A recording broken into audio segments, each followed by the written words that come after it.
আজকের আলোচ্য বিষয় রবির ক্ষেত্রে থেকে সাফল্যের রেখা। রবির ক্ষেত্রে কিভাবে সাফল্য হয়, বিগত কয়েকদিন আগে আপনাদের এই লাইভ লাইনে, এটা হচ্ছে লাইভ লাইন, এখান থেকে সাফল্য রেখা আমি বিস্তারিত আলোচনা করেছি।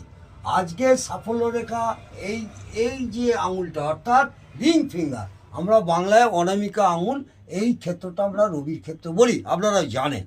এই রবির ক্ষেত্রে এই যে রেখাটা উপর থেকে যদি নিচে এসে হৃদয় রেখাকে টাচ করে, তাহলে ভীষণভাবে সাফল্য অর্জন করা যায়।